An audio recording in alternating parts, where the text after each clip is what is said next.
کا بھی علم نہیں، معاذ اللہ ثم معاذ اللہ۔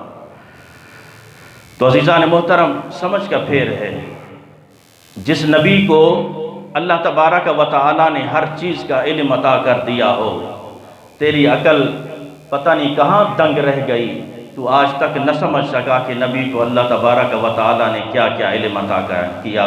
تو میں عرض کر رہا تھا، ابو جہل نے کہا کہ میری مٹھی میں کیا ہے؟ میرے آقا علیہ السلام نے فرمایا، میں بتاؤں تیری مٹھی میں کیا ہے، یا جو چیز تیری مٹھی میں ہے وہ بتائے کہ میں کون ہوں؟ اللہ اکبر۔ اب ابو جہل حیران ہو گیا کہ اگر یہ چیز ہو جاتی ہے، یعنی جو چیز میری مٹھی میں بند ہے وہ بتا دے کہ یہ کون ہے، پھر تو میں مسلمان ہو جاؤں گا، پھر تو میں کلمہ پڑھ لوں گا۔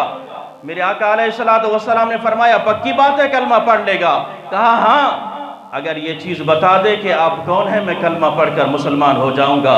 میرے آقا علیہ السلام نے یوں اشارہ فرمایا۔ ابو جہل کی مٹھی کے اندر بند جو کنکریاں تھیں، جو پتھر کے ٹکڑے تھے، وہ بول پڑے، اشہد ان لا الہ الا اللہ و اشہد ان محمد الرسول اللہ۔ ابو جہل اب حیران ہوا، جب اس نے یہ دیکھا کہ میری مٹھی کے اندر یہ کنکریاں کلمہ پڑھ رہی ہیں۔ اب یہاں اس معجزے سے یہ بات بھی ثابت ہوئی، عاشق رسول، غلام مصطفیٰ، نبی پاک کا کلمہ گو، چاہے کسی ظالم بادشاہ کے چنگل میں پھنسا ہوا ہو، اسے حق کلمہ کہنے سے کوئی روک نہیں سکتا۔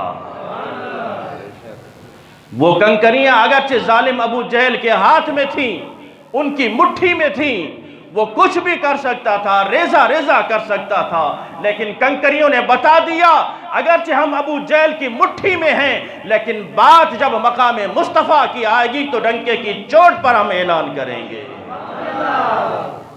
آج بھی ہمیں کوئی فتنہ دبا نہیں سکتا۔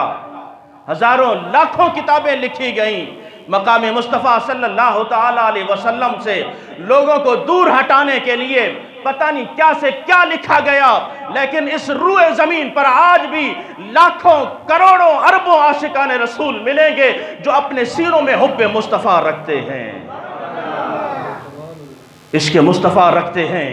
اور وہ عشق مصطفیٰ، وہ محبت مصطفیٰ ایسی ہے، نام مصطفیٰ آ جائے تو آنکھوں سے آنسو روا ہو جاتے ہیں۔ عشق مصطفیٰ صلی اللہ تعالیٰ علیہ وسلم کی بات آ جائے تو آنکھیں نم ہو جاتی ہیں۔ خدا کی قسم، دنیا کا کوئی مائی کا لال یہ طاقت، یہ خزینہ ہم سے چھین نہیں سکتا۔